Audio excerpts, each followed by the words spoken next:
सत साहिब जी। सत साहिब जी। जी भगत जी।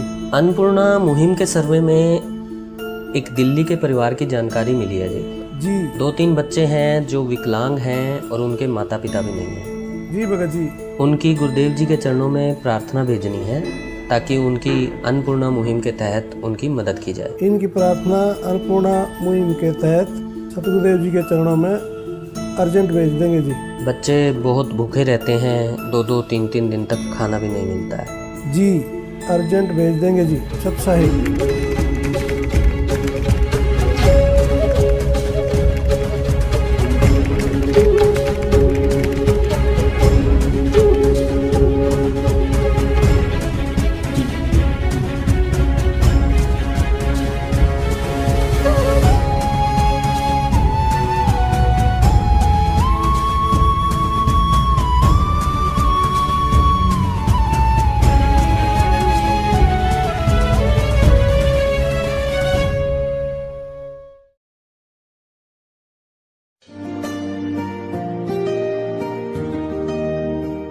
सारी होनी जी, कोई छूट ना जाए।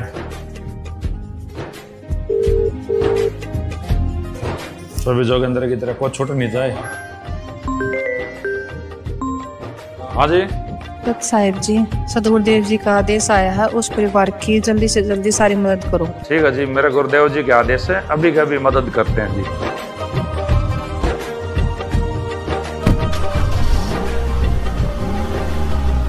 जैसे ही संत रामपाल जी महाराज का आदेश ग्राउंड टीम को मिला, वैसे ही वो दिल्ली के करावल नगर की तरफ निकल पड़ते हैं। आइए देखते हैं ये पूरी रिपोर्ट।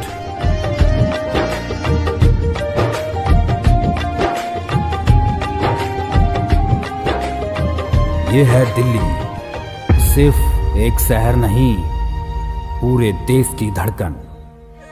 ये वो जगह है जहां देश का भविष्य तय होता है, जो 150 करोड़ लोगों के लिए फैसले लेते हैं। यहीं रहते हैं वो अमीर लोग जिनकी दौलत की कोई गिनती ही नहीं। ये है वो दिल्ली जिसे पूरी दुनिया जानती है पावर, पैसा और शोहरत के लिए। पर ठहरिए, एक दूसरी दिल्ली भी है, एक ऐसी दिल्ली जो इस चमक दमक के पीछे छुपी हुई है, जो चुपचाप आंसू बहा रही है।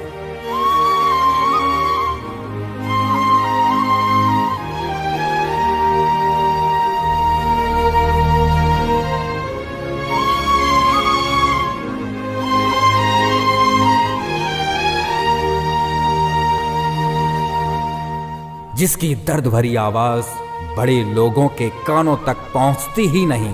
चलिए आज हम आपको दिल्ली के करावल नगर के शिव विहार में ले चलते हैं, जहां 4 अनाथ बच्चे हर रोज सिर्फ जिंदा रहने के लिए लड़ रहे हैं।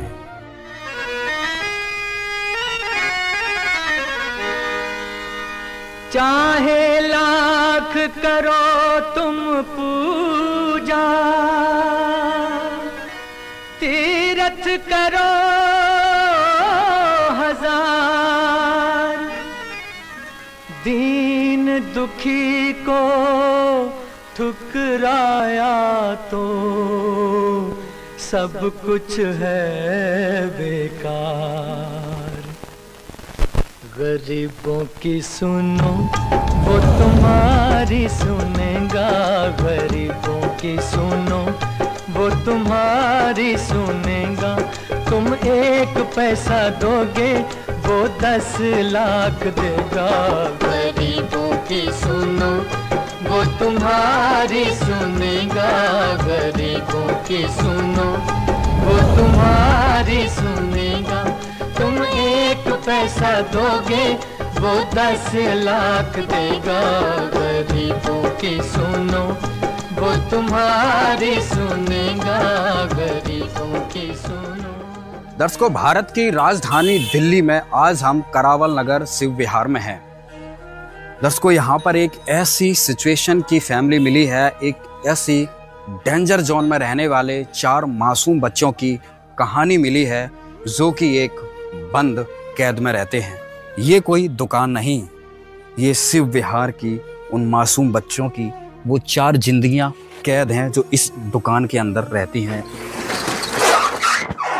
और ये इतनी सी दुकान में आज ये बच्चे एक फोल्डिंग बेड पर बैठे हुए हैं। इस पर ये बात, चारों बच्चे यहीं पर सोते हैं, यहीं पर रहते हैं। एक कमरा इनका अंदर बना है, एक तरीके से बैठ कर चलते हैं। इनसे भी अभी हम बातचीत करेंगे, लेकिन सबसे पहले आपको ये घर की सिचुएशन दिखाते हैं। ये देखिए, ये वो वर्षों पुरानी वो दुकान जिसमें ना तो प्रॉपर तरीके से लाइट की फिटिंग है, और ये पूरा बरसात के दिनों में ये पूरा टपकता है। हमने इन बच्चों से बात की थी, हर दिशा से, यहाँ से भी टपकता है, इस कॉर्नर से भी टपकता है, चारों तरफ से ये मकान टपकता है। यह है इनका बाथरूम, जहां ऊपर से बरसात का पानी सीधा अंदर आता है।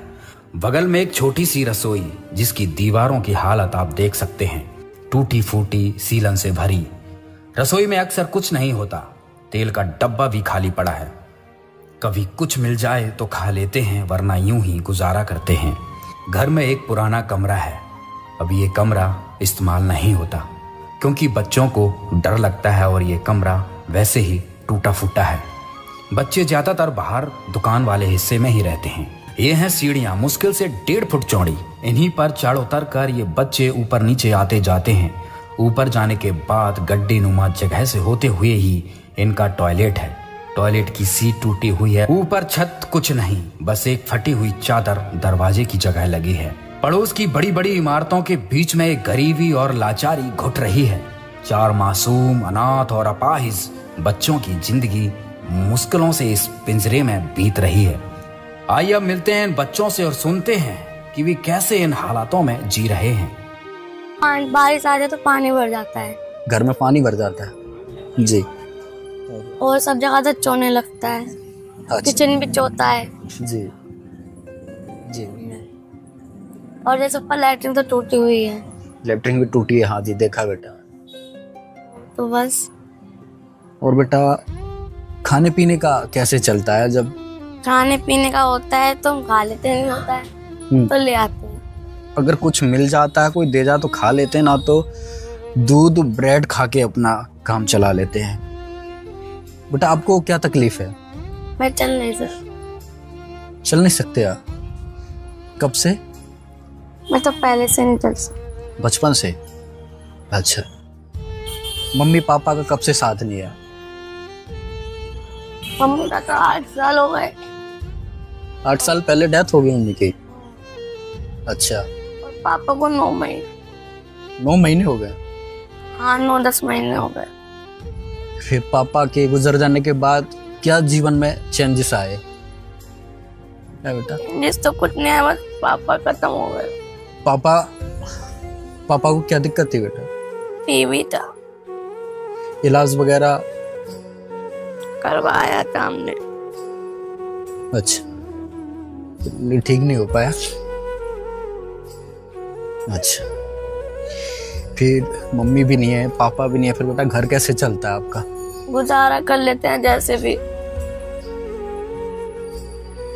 अच्छा, अब लोग बेटा सोते कहाँ पे हो? यहीं पे सोते हैं। चारों बहन भाई इसी बेड पे सोते हो? बेटा खाने को लेके क्या क्या तकलीफ होती है? आप जब से पापा की डेथ हुई है कितनी बार तकलीफ हुई है, क्या क्या तकलीफ हुई है? कभी घर में आटा नहीं होता, कभी दाल नहीं होती, कभी सब्जी नहीं होती।